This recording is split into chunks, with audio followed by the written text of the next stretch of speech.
Hey everyone, welcome back to the PC Perspective Podcast. We're at episode 687. This is being recorded on July 27, 2022. I'm Sebastian Peak. I'm Jeremy Hellstrom. I'm Brett Van Sproenberg. And I'm Kent Burgess. That's right. No and Josh. Someone took Josh out to the ball game. Yes, exactly. Well, we can just... Yeah, we'll get to that in just a moment. First, we have to thank all of our patrons over at patreon.com/PCPer. Thank you for the support. We couldn't do it without you. And let's immediately cut to our top story tonight, which is... Ash. Like Josh. I said, still making it rain. Ash is still making it rain. Making it rain over there on Patreon. Thank you very much. Ash. Thank you. Speaking of Ash, Josh was at the ballpark today. He decided to go out to Coors Field and leave us behind. Although 3:30, And not even in the nosebleeds. Afternoon game. I wonder what he's up to. Maybe he's having dinner somewhere in Denver. I do have some trouble with his choice, though. I've always been a third baseline guy. First baseline, and it's like, yeah, unless you like catching the foul balls, in which case, well, good on you. He said he had a hot dog, did he? Yeah, he said he had a hot dog and beer. He did. Okay. Somebody just mentioned it looked like a photo from 1978. Throw that back up there again. Let me take a look at that. Let's look at the full screen version of this. And besides, even when I ended up with my vegan friends, I still had a hot dog at the ball game. So he's at Coors. So the Rockies didn't exist in 1978, so that can't be true. I mean, the outfits do not scream 70s to me at all. Oh, and besides, the Major League Baseball is going to take us off the air now. Right, we are disseminating an image without written consent. You're right. There's going to be a copyright strike on us now. Mm-hmm. Damn it. So I hate when that edit it happens. out. The Game On AMD event is happening. It's our real top story tonight, only because it's so timely, as in time limited, because this started 2 days ago and it runs through August 5. It's a big sale on Ryzen processors and Radeon graphics cards. It's kind of like Prime Day all over again. The prices are pretty good. It's Amazon, Newegg, Micro Center, Best Buy, and Ant Online are participating. There's a Game On AMD site you can visit and see what all the current deals are. I took this screenshot yesterday of the current best deals at the time, according to AMD. There was even an RX 6900 XT for $799 at, Brett, you're not going to believe this, No, do tell. Micro Center.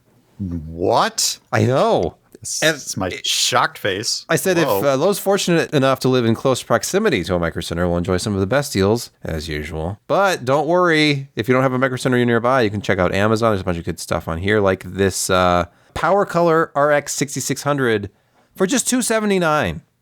Pretty good deal. It's a pretty good deal. Not amazing, not mind-blowing, but good. Like 20% off, 39% off MSRP for a processor like 5600X at $189. It's not earth-shattering, but it's very good. Here's some other prices. And the X3D, regular price. So, Well, only true hey. fans are going to buy that. They don't need to put that on sale. it's true. It is Just checked the Micro Center in my area. $729 for 6900 XT Power Color. Whoa. Yeah, it still shows that one is $799 here. Wraith still 50. Oh, look, the 5600X is down another $10. It's down to $179 at Micro Center, of course. Of course. So you can go to this little site from AMD. You can click on the like the retailer, and it'll take you to a special site that just has the deals. Let me just be clear that price that I just threw out there was for a refurbished version at Micro Center. They do have that $799 one that you were referring to, but they also have Power Color, the Red Devil for $749 locally here. But they do have that $799 one. The $749 is a heck of a deal for the 6900 XT. If you look at the deals by model, that's probably the best way to look on the AMD Game On site, and you can just drop down and see. That's a very efficient way of giving people a way to shop, isn't it? And there's a direct link out to each of those products. It's very nice. Whoever's curating this and running it is doing a good job. You can just buy a 6800 XT for $709. What about the 6950? Ooh, $999 on Amazon. Tell me more. Game On AMD, Amazon mini site. There it is. Where is it? Okay, there you go. 6950 XT for $999. Get the best of this People- generation. People always talk about whether or not it's worth upgrading now or waiting. And I've heard this phrase a couple of times, and I think it was Jay that I just heard it from just a few minutes ago, or a couple of videos ago, was just because the new version comes out doesn't make your card throw out any fewer frames. You're still getting the same frame rate you were. If you Whatever you liked have to tell it yourself, before- Brett. Look, I'm sure those. Unless you shop Apple, in which case, yes, it actually is running slower when the next generation comes out. No, So true. Very true. Oh, speaking of AMD, getting back on track, new drivers. Not always exciting, but this time they're adding more features. They're starting to, they have their own upscaling technology, just like DLSS, kind of, and now they have noise suppression. wow, If the you- noise by your background just stopped when you said that. That's amazing. Isn't that timing. weird? And I'm not even on an AMD card. That's the power of Radeon Software. You just had to look at it. And we're watching a video right now. It's just showing all the excitement of Radeon Software. But anyway, if you have an AMD Radeon graphics card and you haven't upgraded yet, I am very curious to try out noise suppression with Radeon Software. And of course, you already have things like Radeon image sharpening. And my favorite feature of all time, integer scaling. Retro games the way you remember them, right, on an LCD, like with huge square pixels. That's exactly how people used to play games in the 1990s. You sound slightly snarky. I want them to have a CRT filter. Ooh, what would that do? What do you think that would look like? Add scan lines. Add like And make- distortion from the curved And screen. non-square pixels make them taller. Exactly. Yeah. Yeah, I did mean to upgrade to that yesterday, but it's just too hot to do anything, so I didn't get a chance to test it out tonight. I'll have to fire up There's- the Radeon platform and check out the new driver. I have not done it either. I've Well, I been mean, busy with I'm other using stuff. it right now. I could upgrade it in the middle of the show. Just in place. What could go wrong? Yeah. Certainly No, couldn't go that'd any be more fine. wrong than my video feed has tonight. I'm definitely going down to Micro Center. Is that a getting a dare? Radeon tomorrow. You're going to start seeing weird like green glitching, which is what this Pengo input, like Pengo 4K grabber always did, which is why I stopped using it. But Yeah, It's I've better been than- seeing some glitching. yeah, it's better I than just asked in freezing. Discord if anyone else was seeing it, but Yeah, no, it's real. It's real, and I just have to live with it until I figure out what's wrong with the Camlink 4K. Here's an exciting hardware story. Micron has all new 232 layer NAND. Remember when 64 layers was a big deal? Yes. 6 plane architecture. Can you imagine the next generation of SSDs that have like one chip and it's 4 terabytes or something? Where's Maltavino when you need him? I know. You would know something about this. Good 176 layer. Get out of here. Yeah, no, it's just old and busted now. But the thing is that they also went from the way that all of those stacks connect via the planes, they've moved from 4 to 6. So you've got significantly more planes connecting the stacks as well. So what they're claiming is 2.4 gigabytes a second of bandwidth. So, about 50% faster than what we're seeing now, which is good for PCIe 4.0 because we still haven't maxed that out, but even better for PCIe 5.0 because we still, there is, and it was a tough choice because Kioxia released a Gen 5 NVMe controller today. So, or at the same time that they did. But honestly, this looks more interesting because you know what you find in most SSDs on the planet? Micron NAND. So this will be industry-wide because almost all your favorite NVMe suppliers, like that's what you're shopping for, is that sweet 176 layer NAND. And now, when it comes out, it's already in production. It's not for sale yet, but it's in production. This 232 layer NAND looks freaking amazing. You'll see it in the Crucial ones first because, well, that's where Crucial ended up, was with Micron. But it's going to be interesting to see what this does. And the other nice thing that you like in the middle of summer is they're talking about using a brand new type of low power DDR4, and it drops the power draw by about 30%. So not only are they faster, they're actually sucking down less power, they're generating less heat. It's going to be interesting. And the flash likes to be warm, the NAND doesn't, the controller doesn't. And the NAND's right next to the controller, so less power there, is a good thing. It'll be interesting to see what effect this has. Because, I mean, Windows boot times can't get much faster nowadays. Vengeance, I say. CORSAIR Vengeance, that is. RGB DDR5. And it's fast. It's not just a pretty face. It has it where it counts. It has it in speeds of up to 6,400 megatransfers per second, does this new CORSAIR memory, and capacities at the outset anyway of up to 32 gigs with a standard 16 gigabyte times 2 dual channel kit. But there'll be speeds of up to 6,600 megatransfers per second, which is currently the fastest DDR5 you can get from anyone. And they're going to be offering 64 gigabyte kits as well.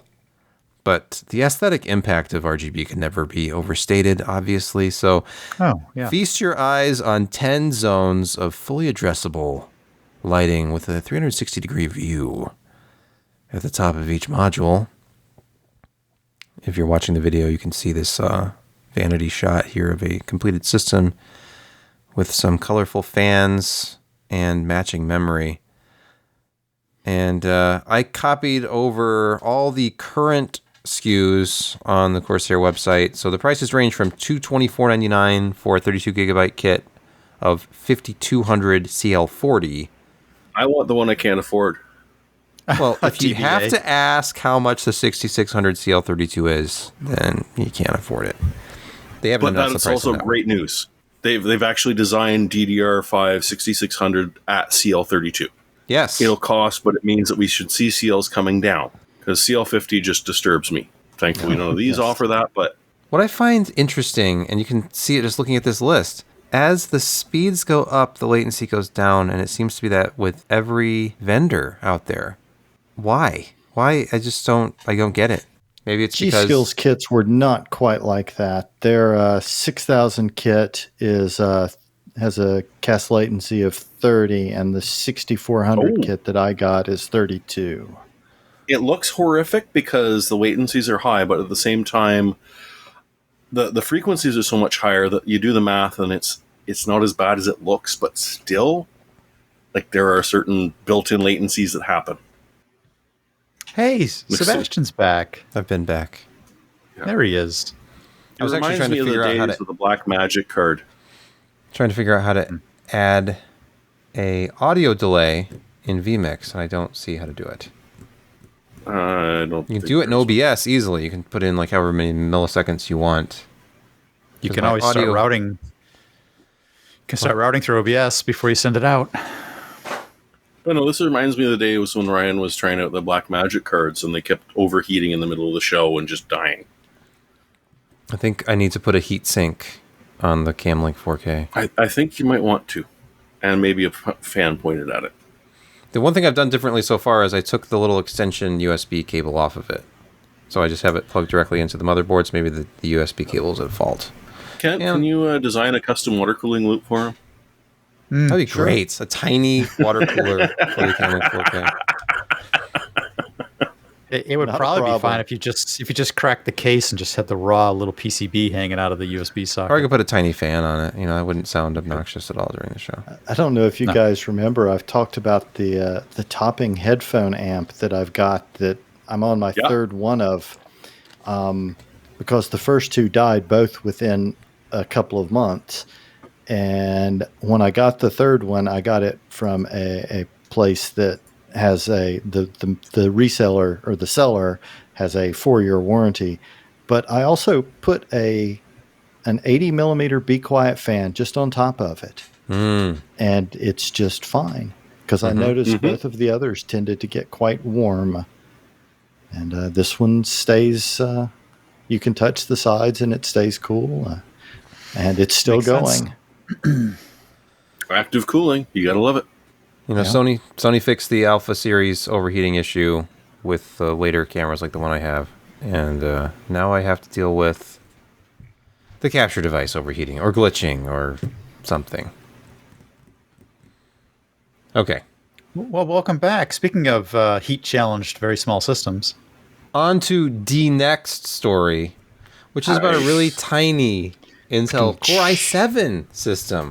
Now, this is not some little, play thing. I mean, look at that. That's an Intel processor on there. taking up about a quarter of the entire space. Yeah. Well, maybe a fifth. And How do they cool this? Carefully. Oh, it's the mobile parts, right? So that there is an i7 1185 G7E. Oh, G7E has a little bit better graphics than the base. Then Yes, it also does. Because I mean, where the hell you put a graphics card on that? Let's talk about this company, Aeon. Aeon. Totally not related to Asus because it is their industrial arm. So any sort of industrial electronic application. Okay, but to avoid confusion, you said ARM as in like division, not ARM. Yeah, but I didn't is x86. make it capitalized. Well, isn't ARM stylized in lowercase now? Yeah, well, I got in trouble with NVIDIA for that too, so. Okay. Who knows? This has got to be for industrial control systems. But why in the heck would you not want a credit card sized i7 system with 16 gigs of RAM, support for M.2 2280 PCIe 3? Wow, it's got a lot. All the outputs you want, 2 Ethernet ports, and when you strap on the custom-made heatsink and fan that they've got, it's going to be a stack of credit cards tall.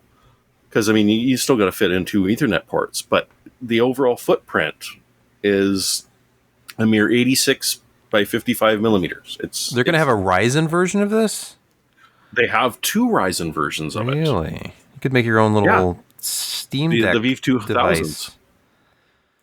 And if the i7 is a little too much and you're worried about, that's upwards of like 28 watt draw. Yeah. So you want something a little bit lower. Well, they do an i3 1115 G4E and 1145 G70 if you want an i5. So, not too bad. And Dark Lord, yeah, I do agree that going HDMI 1.4 is kind of a cheap out. They should have went 2, but then again, it's generally designed for industrial purposes. This is just too neat not to mention. They're in pre-order right now, or sir, you can ask for a quote right now. They don't have any particular pricing on them. Oh, okay. But, I mean, this is just sillily entertaining. The power of an i7 or a V2000 in that. Or here's the sad thing. I bet if you do Ryzen embedded, it's Vega graphics, so... Yes, I do believe you are correct. Excited about that. But still, interesting to see something Raspberry Pi sized that's x86. Yeah, cool little server farm with a very high density, low footprint. Indeed. Just slot them in. You don't need to keep that old Mac Mini around. You can just use one of these and a stack of hard drives. Just put it on top of like 10 16 terabyte hard drives. That's optional. I think that's exactly what my Pi hole looks like in my basement. Oh, okay.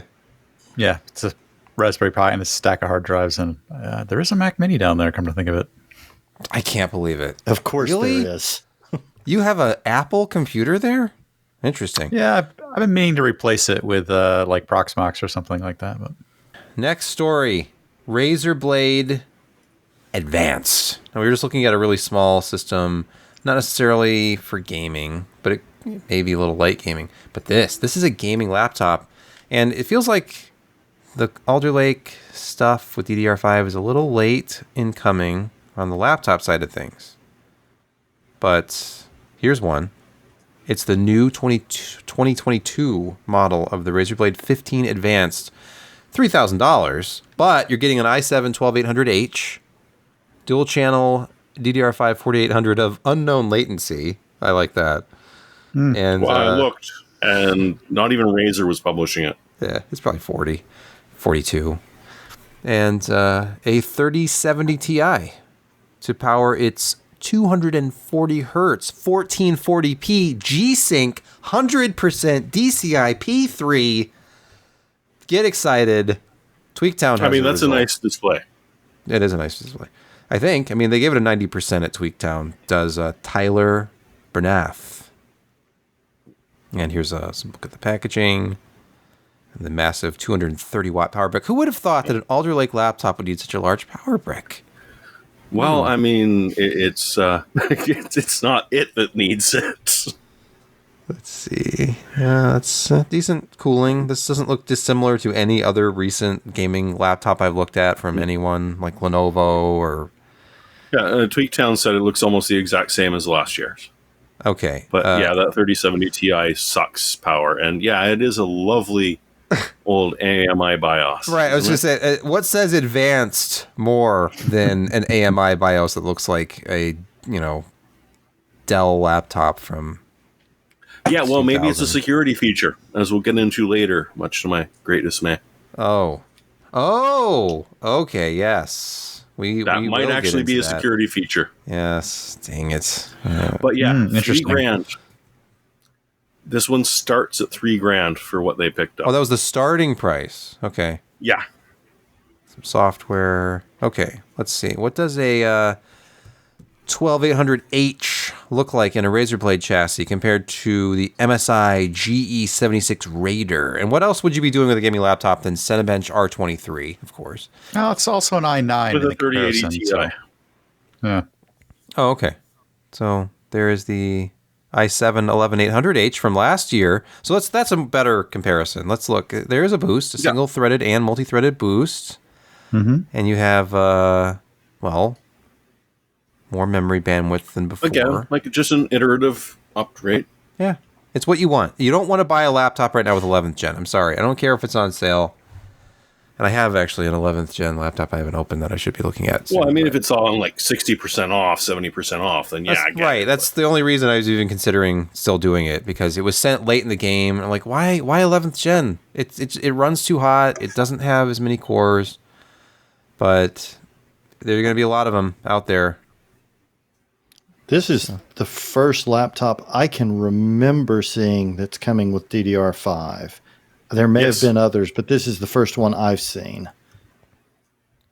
Let's see, is battery life any better? 11th through to... they didn't test the 11th gen. Why?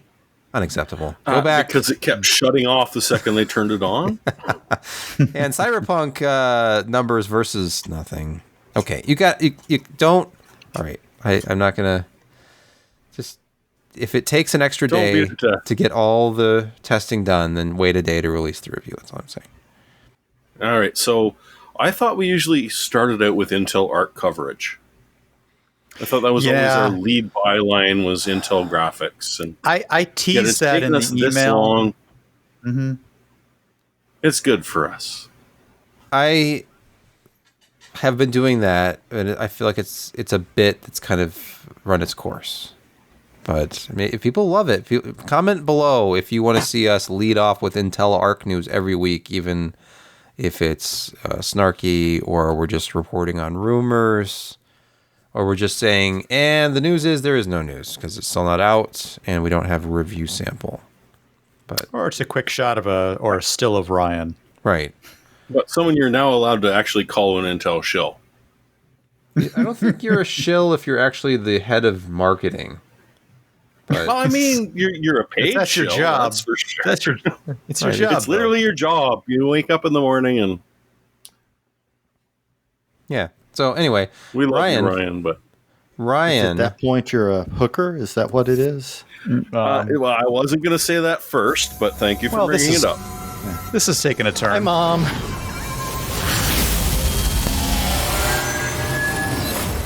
Impressive intro graphics here. And sound. Hey everybody, Ryan Schraub from Intel here with you for another quick update. Today we're going to talk about a few things. We're going to talk about VRR, HDR, and HDMI, a bunch of letter soup and acronyms that are very important to gamers. First up, I want to talk about VRR, or Variable Refresh Rate, or VESA Adaptive Sync, that's part of the DisplayPort standard. So behind me, running on an Intel Arc A750, we have an Acer 4K 120Hz variable refresh display. And you can see here we've got the Death Stranding Director's Cut title playing, and we are running it around, well, if I look around here, 90 to 100 to 80 frames per second, depending on where you're looking, right? But the important thing is on this monitor, it has a tool to display the refresh rate of the monitor. So not only can we see the render rate of the GPU in the top left corner here at about 95 frames per second, we can see that the refresh rate of the display is matching it, oscillating back and forth between 95 and 96 frames per second. Okay, just pausing for a moment here. He doesn't call frame rating what he used to anymore, does he?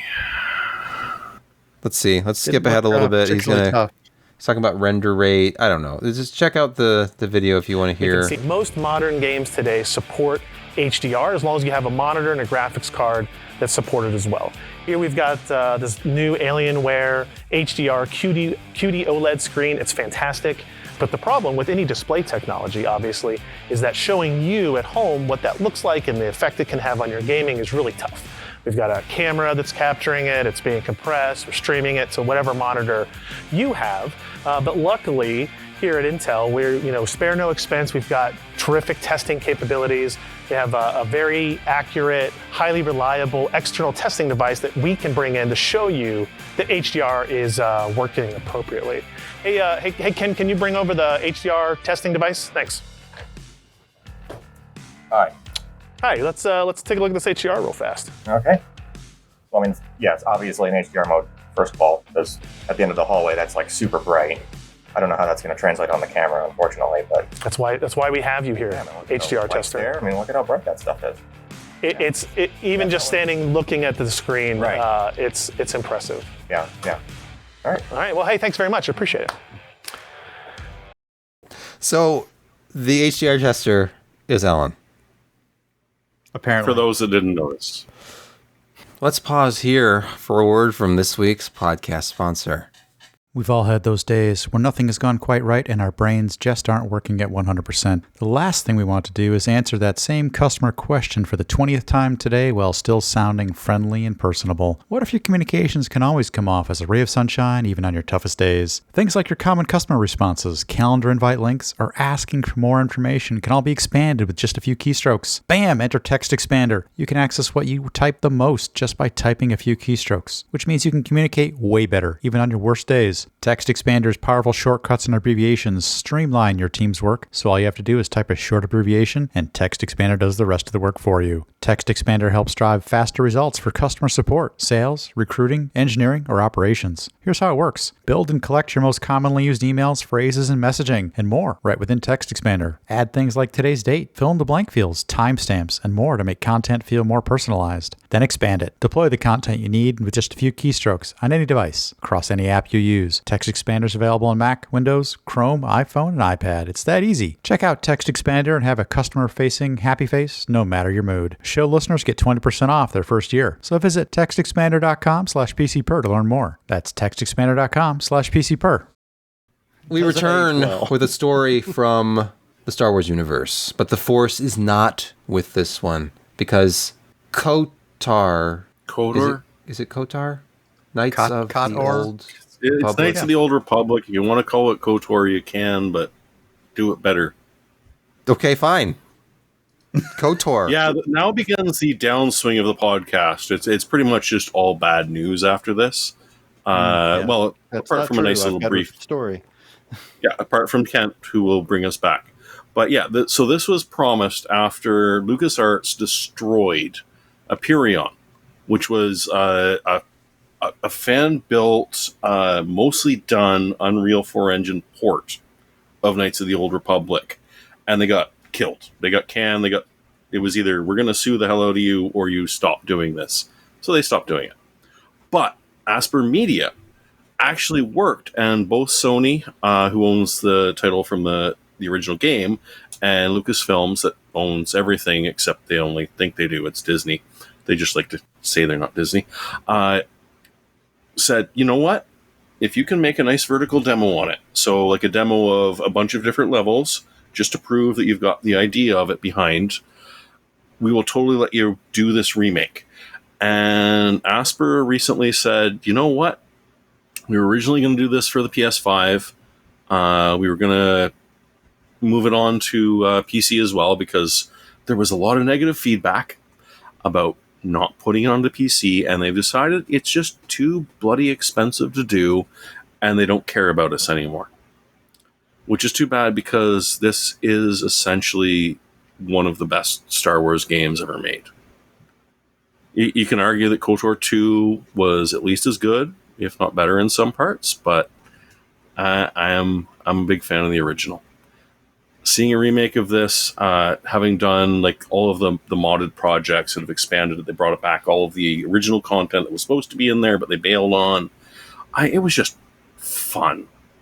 So yeah, sorry, it's on delay again until they find another developer that's even willing to work on it at this point. And yeah, I kind of bummed about that.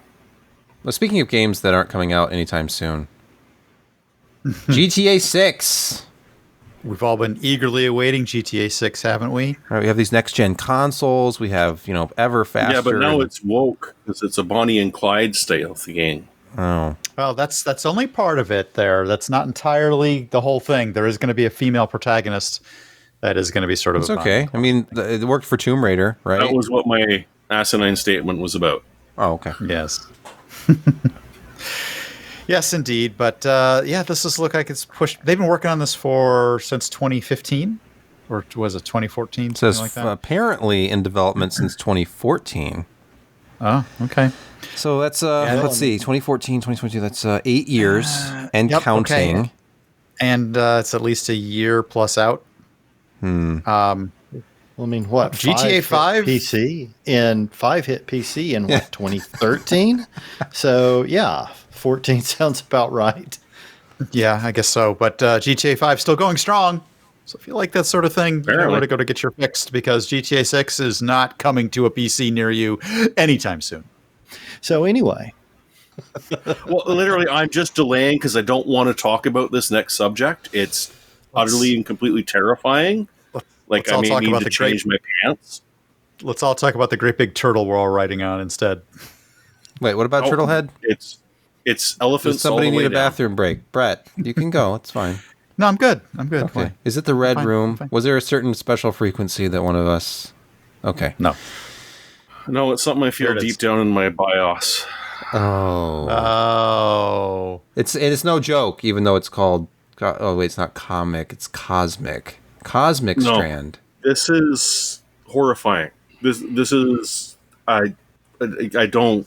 It's smegging ridiculous. Kaspersky recently found a UEFI boot kit. Now, you've heard about these in the past. There's been like one or two. They've been very targeted, and they've been relatively easy to detect. Well, Kaspersky just spotted one that's been out in the wild for at least 6 years now. Hundreds of thousands of systems at least infected. And this is UEFI one, so it is applied before your OS boots. It is happily able to modify the NTOS kernel, and just nothing can see it. And the problem is that, that is terrifying. For 6 years now, somehow UEFIs have been done, and I didn't read the full white paper, but I'm pretty sure that this survives an update, because there's not much point in just being able to reflash your BIOS and get it gone. If this thing's been around for 6 years and has not been detected, what the hell is the modern boot kits looking like? And they're not root kits, it's a boot kit. That's the phrase that we're going to be terrified of forever now. Like, literally, you can't trust anything anymore. Interesting question. Most of the ones that they found for this specific one, CosmicStrand, were found in China, Vietnam, Iran, and Russia. I'm not casting any assuasions here, but that does raise an interesting question. But this is the only one that's been detected. There is no way this is the only one out there, and there is no way that in the past 6 years they haven't refined their ability to do this. You take out your machine, you take it apart, you throw out all your storage media, you put in brand new storage media, you fire up that motherboard, that's where it is. You're reinfected. I don't know if we're going to have some sort of disposable motherboards or BIOS chips at this point, but you might want to start doing that, because I think that physically removing the BIOS chip, replacing it, and reflashing it, if you can figure out how to do that, might do it. Because otherwise, this is just ridiculously terrifying. Oh, no, the question, it can install software in your OS from by BIOS chip? No, it gives them full control over everything. It modifies the kernel, the heart of your operating system, And I guarantee you that there's no way in hell that Linux doesn't have this or that Apple doesn't have this. It hits it before it loads, which means that it's now completely invisible because there's no way to call the areas where it's running away because they literally don't exist to the OS. I don't even know what to say at this point. Like, just screw security. It doesn't matter anymore. It's terrifying. No, I mean, there's some weird questions in here about where does it get in? Like, is this literally being installed in a factory? Is it being installed at the chip makers? Bloomberg is reporting right now that... Oh, wait, no, sorry. Is it being spread over... Like, is it something that can actually be done somehow with the ability now that you don't have to find your old 3.5-inch drive and put in a floppy disk to to flash your BIOS? No, you can do that from within Windows. Doesn't that suggest that you can literally do this from within Windows with a small executable? I don't know. This ruined, like, 2022 sucks. This ruined it even more. And we've got nothing to look for. Jeremy, yeah? I really enjoy doing these shows with you. I always hate your segment. I know. It's my life. Oh, this is horrifying.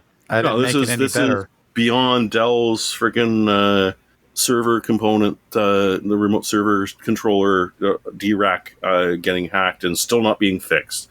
This is beyond Rowhammer. This is beyond Spectre. This is just insane. Let's continue with the bad news. Atlassian reveals critical flaws in almost everything it makes and touches, writes the Register. So that doesn't sound especially promising. No, and they have a few apps out there which people may have heard of. Jira, Bitbucket, Confluence, Crucible. Just things that a few million people are probably using every day. And finely crafted HTTP requests can just slice straight through any authentication that has been on top of it, including third-party auth, third-party apps, and gain access to the data beneath. It's looking pretty severe. I think they're issuing some patches, but the flaw has been out there for quite a while, unfortunately. It's clearly something that they've built a lot of their infrastructure upon, and they rely upon it for authentication and rejection of unauthenticated requests. It is a very base issue, unfortunately. Cross-site scripting can do it. It's just nasty, unfortunately. I've got a bunch of stuff on Bitbucket. The news doesn't get any better. A 0-day used to infect Chrome users could pose a threat to Edge and Safari users too. I wonder why. It's almost like they all share the same code base. Nah, it couldn't be the same engine behind it. Nah, that's just wacky. Oh, there's somebody who's selling cyber attack software, exploiting a previously unknown Chrome vulnerability and 2 other 0-days in campaigns that covertly infected journalists and other targets with sophisticated spyware, writes Dan Gooden at Ars Technica. It's a web RTC, a real-time communication flaw. Sorry, Jeremy, go ahead. The worst thing is that somehow involved in this is a company named Candiru. And if you know what a Candiru is, you're clenching your legs, and if you don't, well, I don't want to explain it. Just Google it at some point. But yeah, once Devil's Tongue's installed, it essentially installs another driver which has another unpatched vulnerability, which installs another driver which has an unpatched vulnerability. It's a lovely little house of cards. It makes browsing exciting again. You know, the internet isn't as fun as it was back in the 90s, and this just... Oh, come on, we still got the drive-by infections. Oh, okay. I'm trying to remember, why do we enjoy this hobby and enthusiasm again? Well, Kent, I can tell you. Because you get to play with fancy hardware, like a fancy Z690 motherboard. Oh, yeah. What a professional transition that was. And nice. Kent, who I'm crying still, but... Yeah, just to have another sip of your drink there. And, well, it's a new motherboard, so it probably isn't infected yet. Probably not. It's safe for now. I think a lot of this was factory installed, Kent. That's right. Oh, That's no. what I was going to say. I like how this blog, which is now in its second episode, has become something of a review showcase for this motherboard, which looks pretty nice for the price. Kent? Yes, and you would be correct in that assessment. This is an excellent motherboard for the price. What is the motherboard? This is the Gigabyte Z690 Aorus Master. It is of course, Z690 chipset motherboard for 12th gen Alder Lake Intel processors.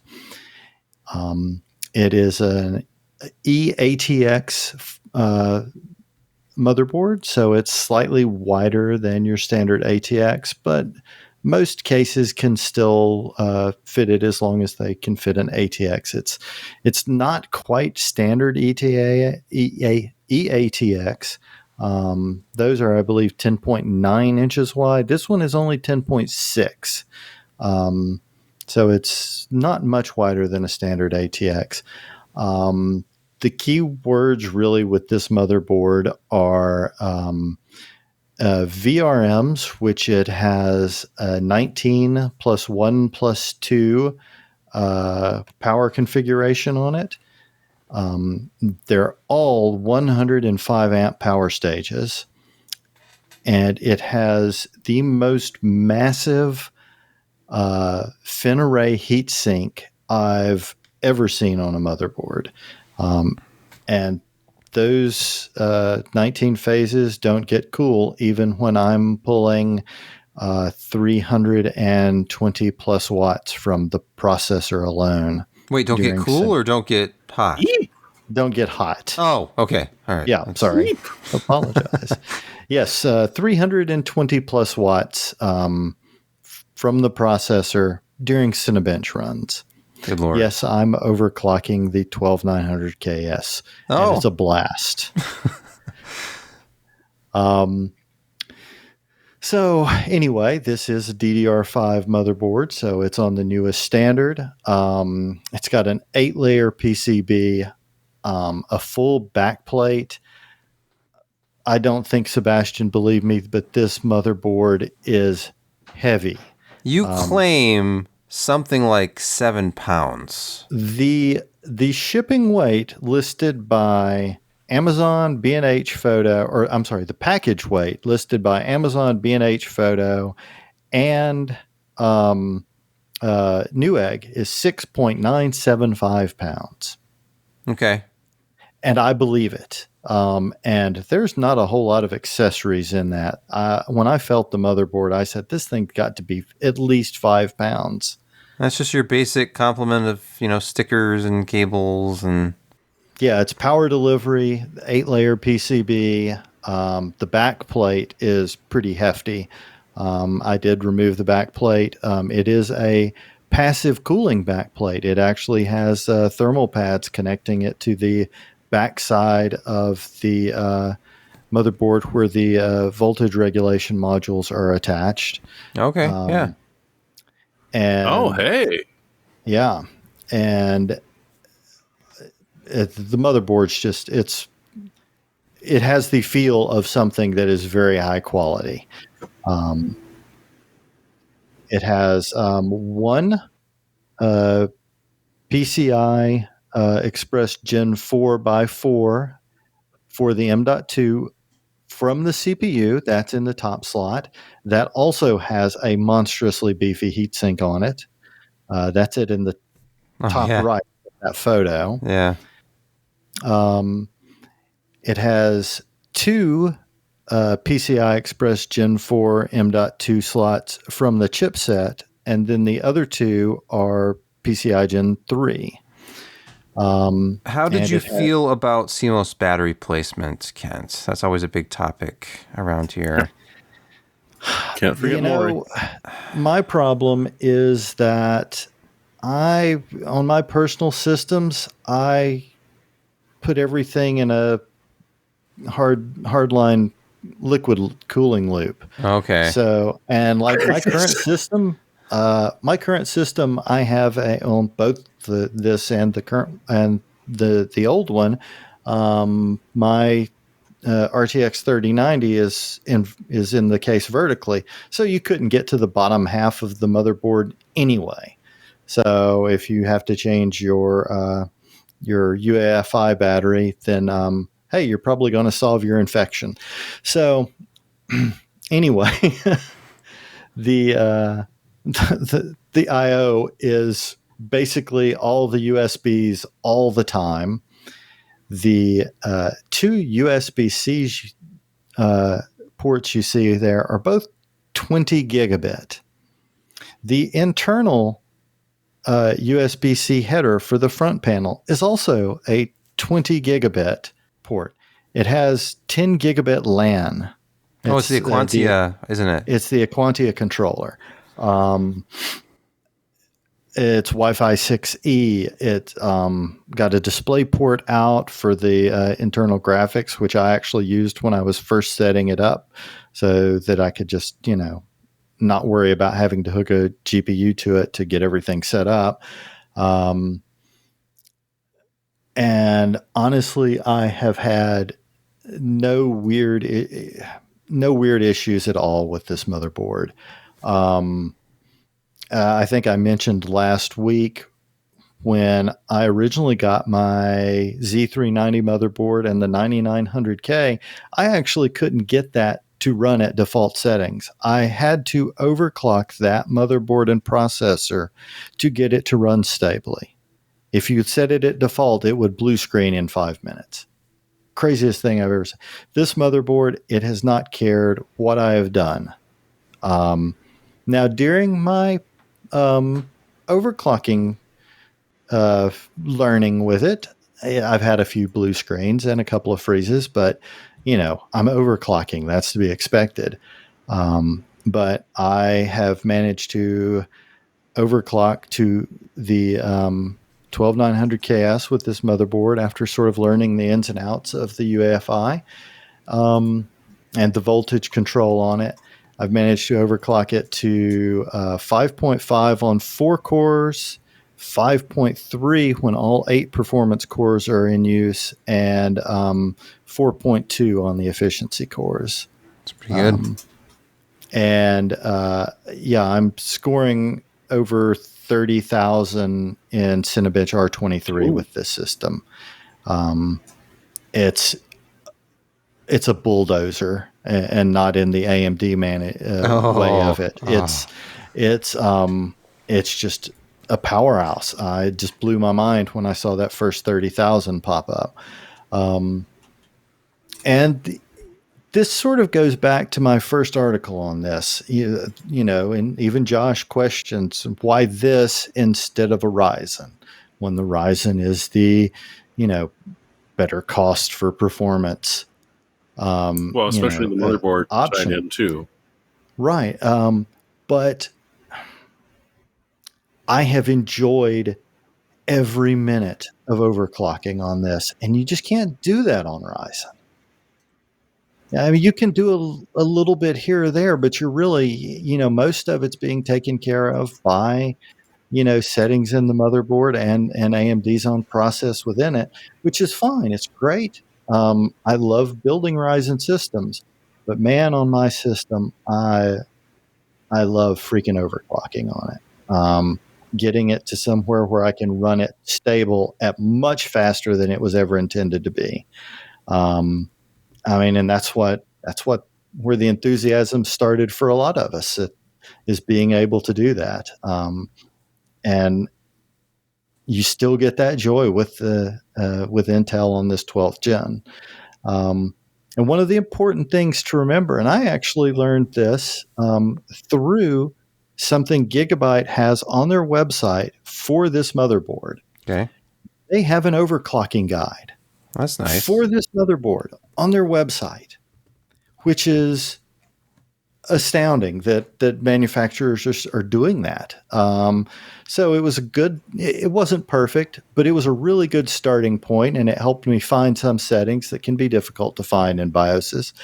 But one of the things that it mentioned that I was actually unaware of is the TJ max temperature on the 12900KS is not 100 degrees.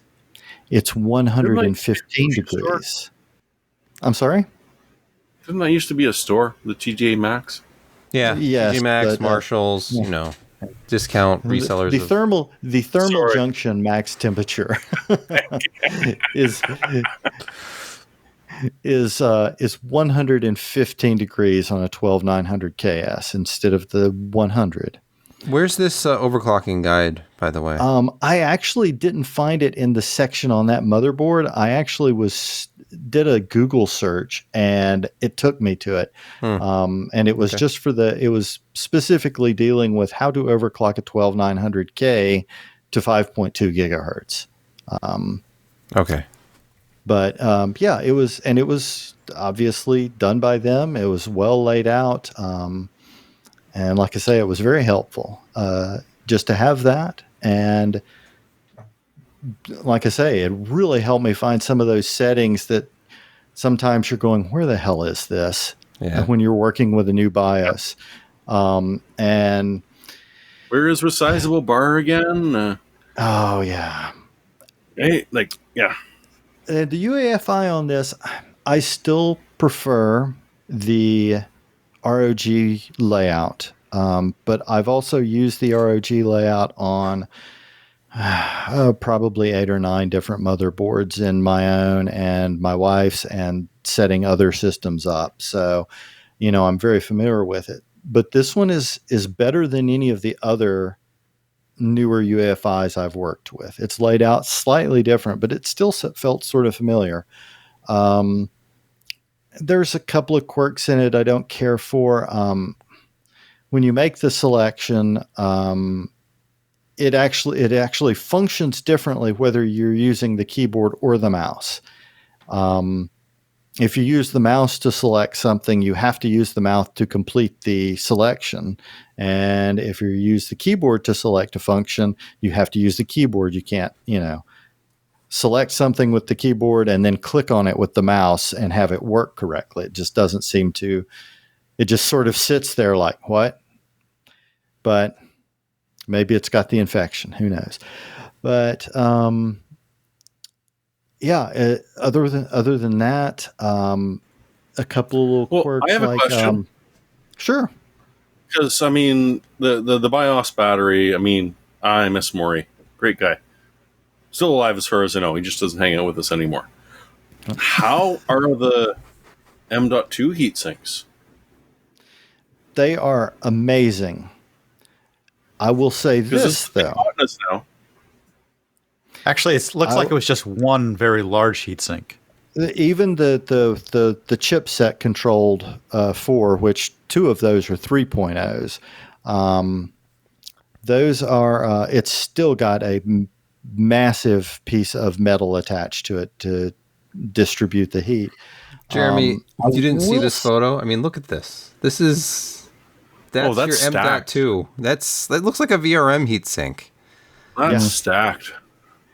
I will say this, and I don't know if it might be because the ADATA XPG SSD chips were maybe thinner than expected, or if Gigabyte was not using the best quality thermal pads. But when I first put the ADATA on here, I noticed that it was sitting idle around 55C, and would get up much hotter than that. Still not in danger zone for the flash memory, but I'd like my controller to be a little cooler than that.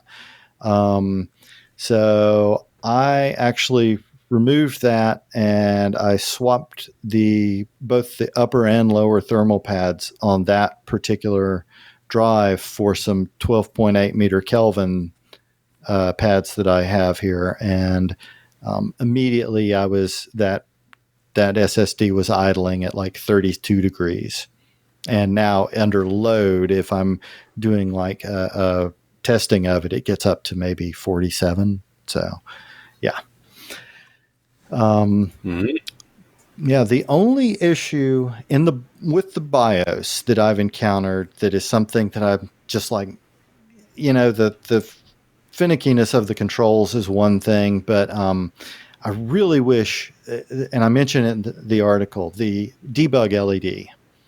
You can either have it on or off.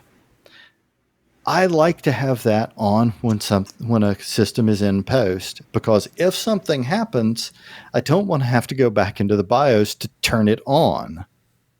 I'd like to be able to look and say, hey, where's this stuck right now?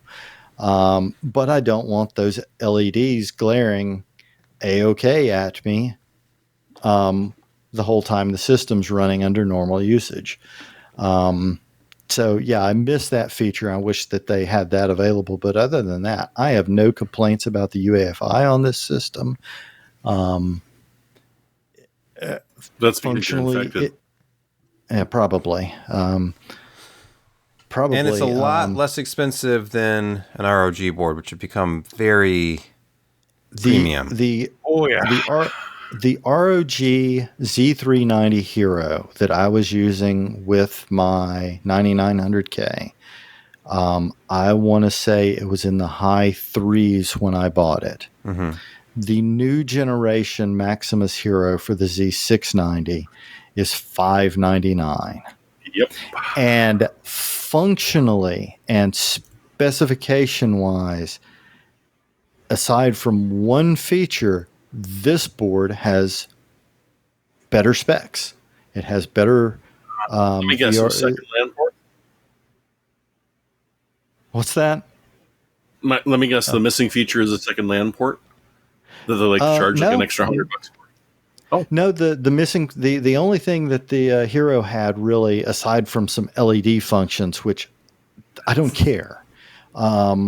It has a 6-pin PCIe connector to provide extra power to your PCI by 16 graphics card slot on the board, in case your graphics card is pulling more than, that. I mean, and that slot's rated for 75, but honestly, it can handle more than that. But regardless, we won't get into that. But electronic interference when you start over. You do get more stuff with the ROG board. You get that Hyper M.2 card. And I have that, but it's just laid out. It's arranged flat on the bottom of my motherboard. Oh, I see what you're saying. But you have a keychain. Oh yeah. Okay. But this I like ROG. It's my preference. It's just the prices have gotten, and I know that the ROG, of course, has Strix, so the Strix is kind of occupying the price point of the old lower ROG price boards. Point, yeah. And then you have to move up to. There's a Strix board that's a little slightly under the price of this board, but the features of this board just were worth so much more than the price difference. And honestly, if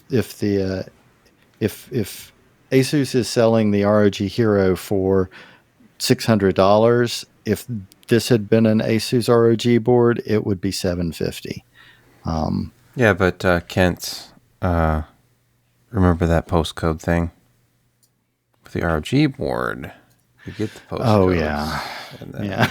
I mean, at some point, as much money as you've spent on this Intel system, did you really have to save the $200? Because you could have everything you want and more. And that M.2 hyper card occupying a slot. No? Okay. But the extra $200, if you've got a budget or whatever, you can spend it on getting something better. Like instead of getting a 2 terabyte SSD, you can get a 4 terabyte. It's true. Or you could buy a Meg. All right. Well, but we'll have to hear about performance numbers once you get more into this. Yeah, and I did all the stock performance testing just on. I didn't bother with any graphics testing, but I just had it on an open bench with the Fantex 360 AIO that they sent with that case, the G360A. and it did a shockingly good job. At stock speeds, this would run R23 on a unoverclocked, just at stock speed, stock settings, with only XMP enabled. It would top out R23 in the mid 80s on a 12900 KS. How does it handle power limits by default? Does it have them enforced, or does it let it run at like? I found this on the web. Shut up, watch. It has them enforced by default. Oh, good. Good. And you have to go in to disable them. And once you disable them, watch out. Yeah. Because it will let the power of that processor just go. And like I say, with my overclock settings now, which are completely 24/7 stable at this point, it pulls under Cinnabitch runs over 320 watts TDP. I'm sorry. To the processor. Did you just say Cinnabitch?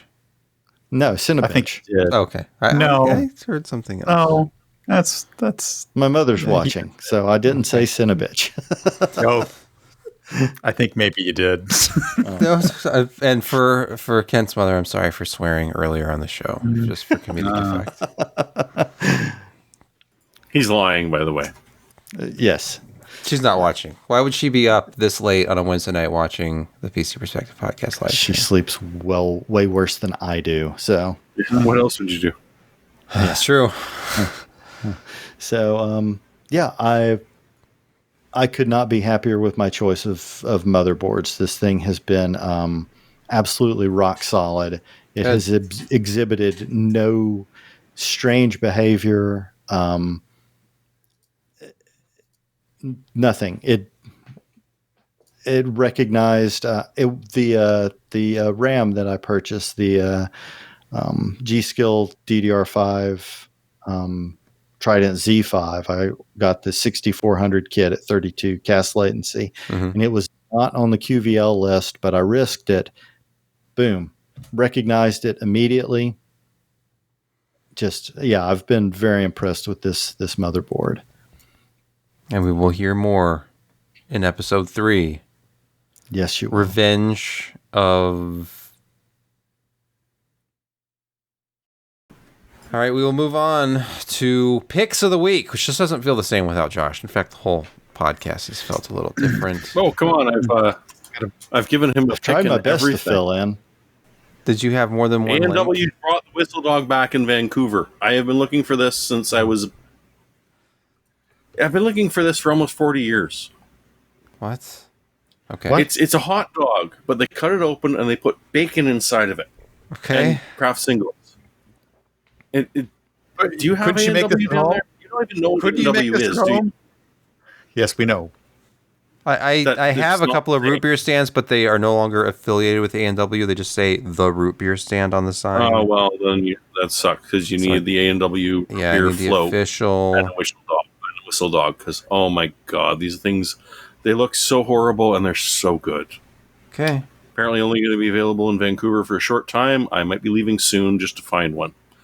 I think I got a Fine. clogged ventricle from looking at that picture. It's a late I've night got- snack. Oh, Fourth you know meal. it. Jeremy, fourth meal.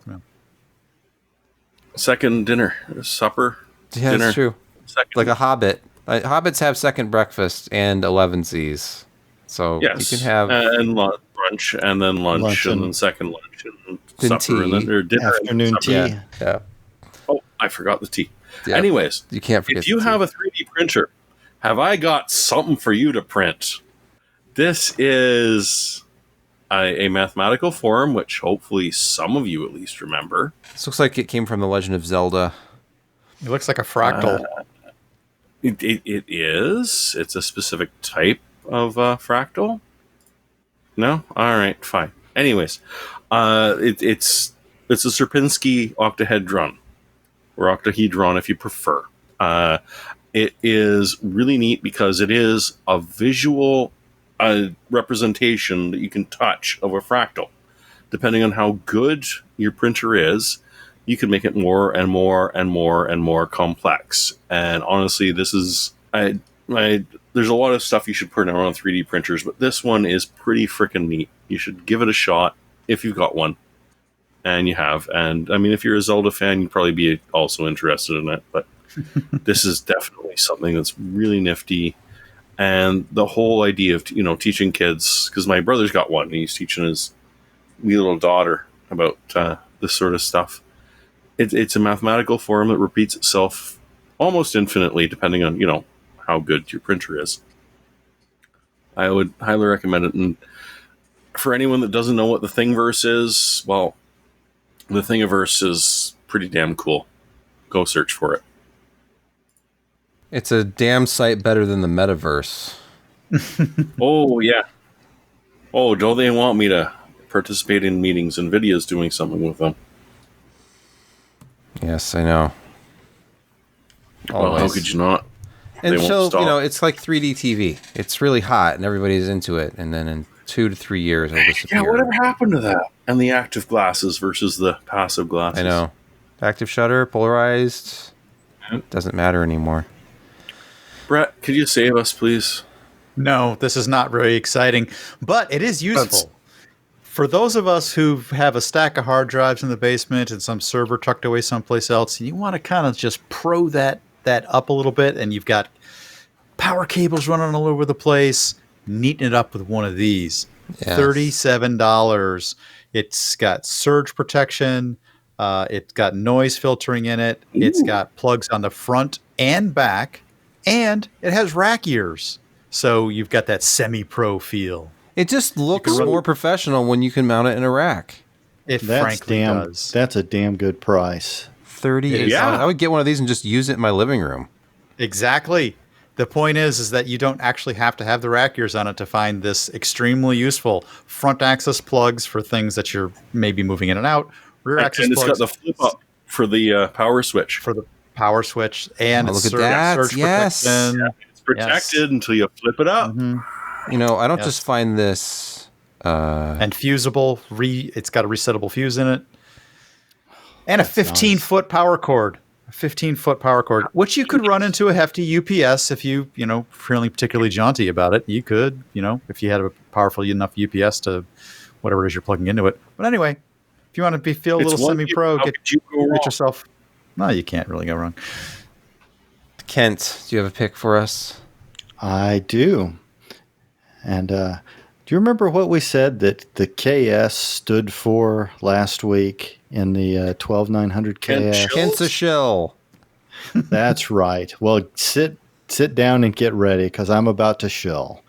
Okay. So if you're on a budget, but you want to build a gaming system right now, this is the processor you should start with. It is the 12th gen 12100F. The reason you should start with this, first off, it's $110 with a $5 off promo coupon. Okay. So it's a $105 quad-core 8-thread processor. But with the right motherboards, you can overclock the bejesus out of this processor. With this stock cooler? Not look at with that. the stock color. Oh, Not okay. with the stock cooler. Okay. No. And there are several motherboards, including some of the lower priced B660 motherboards that are allowing overclocking on the non-K SKUs. You just have to overclock with the B clock. And people are getting 5.2 gigahertz, 5.3 gigahertz, and more off of these little processors. And they're getting like per core scores in Cinebench of over 2,000 at those speeds. And absolutely fantastic gaming performance because most games still are not going to use more than 4 cores and 8 threads.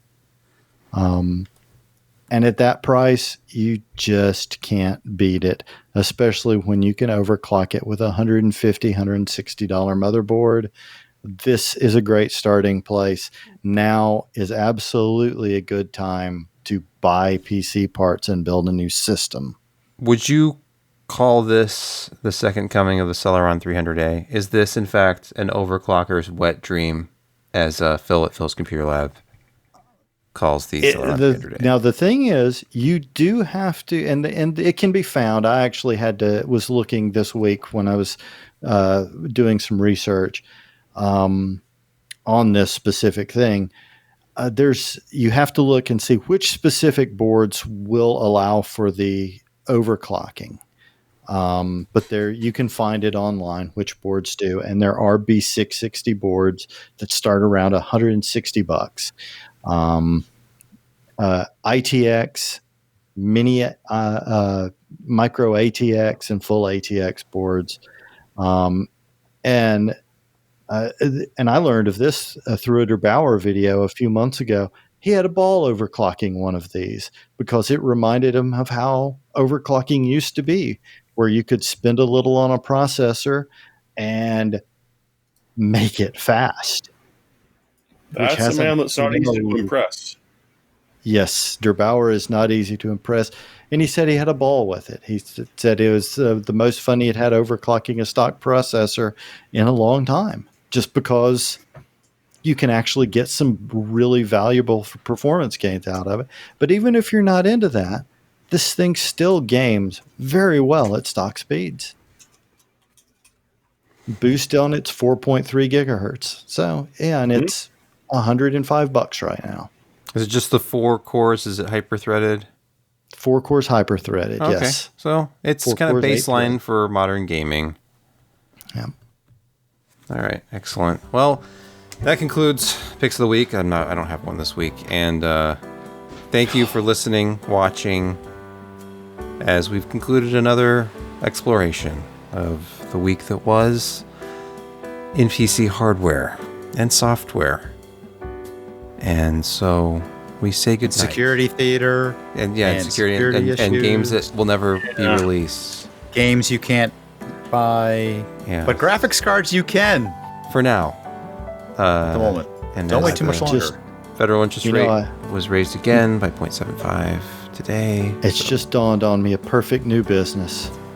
I work in the mental health field in admin, but I work in the mental health field. What we need is technological anxiety support. Sorry, you're an IT person. You're not actually a human being. You don't deserve any support whatsoever. All you should do is what we tell you. See, that's wrong. Oh, wait. Flashback to my last HR meeting. This feels very dark.